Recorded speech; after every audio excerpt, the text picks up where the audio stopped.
Let's do a paired t-test now in SPSS. Notice we're using the longitudinal ID data from the first and last measurement.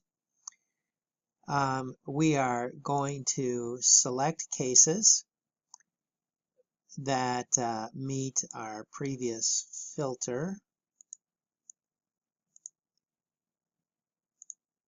Oops, cancel. Our previous filter was the person was either a myope or an emmetrope, and they were observed for greater than or equal to 3 years and less than 7.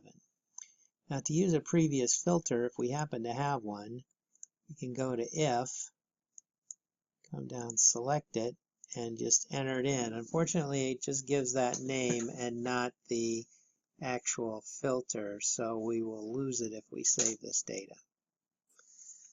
But that's okay. Now, on a paired t-test, we're comparing within groups, so we don't want to confuse our change scores with either ethnicity or myopic status. We're going to have to go across some things we would rather not, like, for example, age, but for now, we just would run out of data. So let's go to split file. We're going to compare our groups.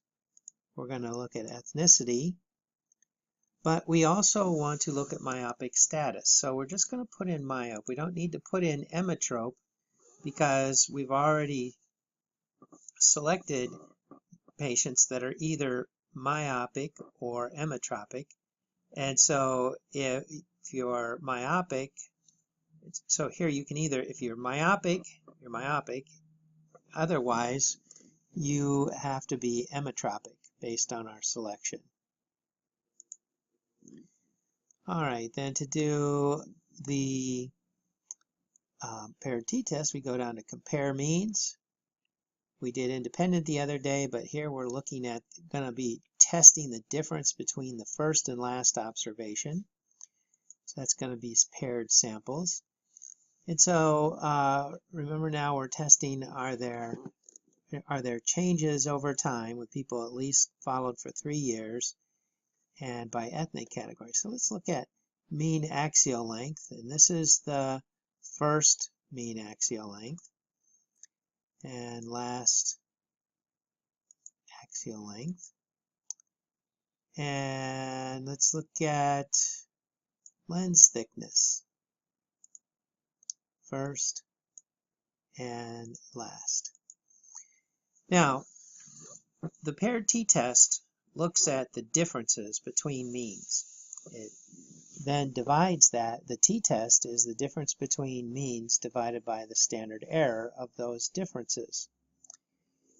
Now, right now, it's set up so that the first, the equation will be mean, the first minus the last.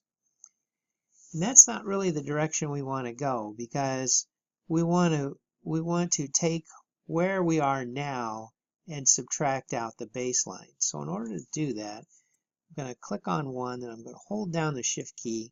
I'm going to click on the two, so I've got these two. And then I'm going to go to this little symbol right here, and we're going to switch it. So now we're looking at the mean last minus the mean first. So let's see what that looks like. Let's maximize our output screen. So we first have this table of descriptive statistics. We have our ethnic categories: Asian, African American, Hispanic, and Caucasian. We have whether they're myopic or not. So these are emmetropes, these are myopes. Notice our ends aren't very big for the emmetropes. We have 13, 41, 18, and so forth. But for each, we have the mean of each of the groups and the standard deviation, the standard error.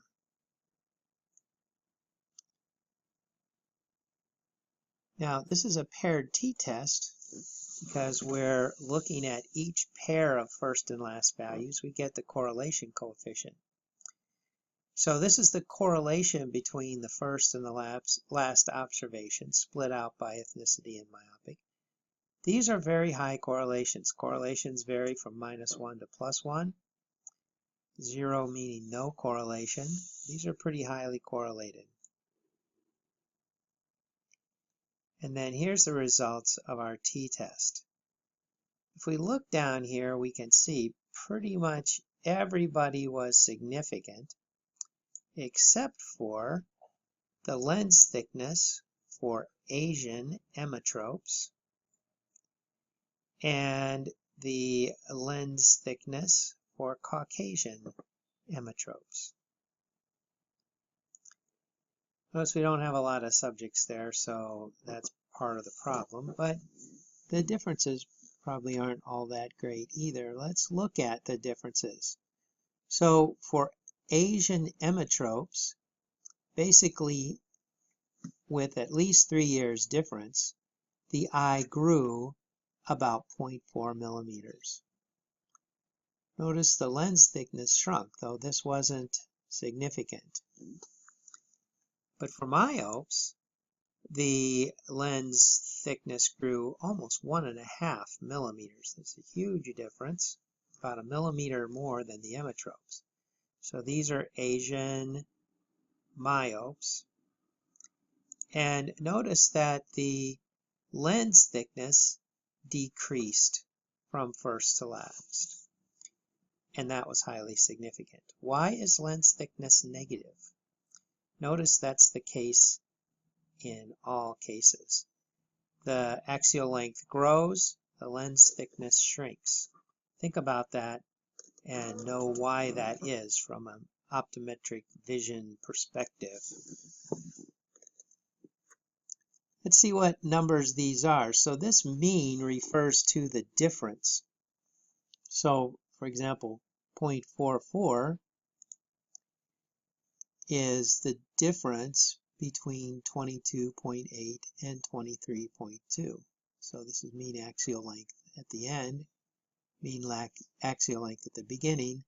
That changes by 0.44. The standard deviation of these differences is 0.155. You divide 0.155 by the square root of n, 13 in this case, you get the standard error, 0.043. And the t-test, the formula, is the mean divided by the standard error. In this case, it's 10.21, with 12 degrees of freedom, n minus 1. So there are 13 observations. 13 minus 1 is 12. And that's highly significant. In the paired t-test, it's n minus 1 because you have a column of differences that you're taking the standard deviation, the standard error of. In an independent t-test, you're looking at, there are two means in this group. It's the mean of group 1 minus the mean of group 2. So the degrees of freedom are n1 plus n2 minus 2. So there's 2 degrees of freedom. You subtract 2 degrees of freedom to represent the two means in the independence test. But this is a paired test, so it's n minus 1. And that's how you do a paired t-test.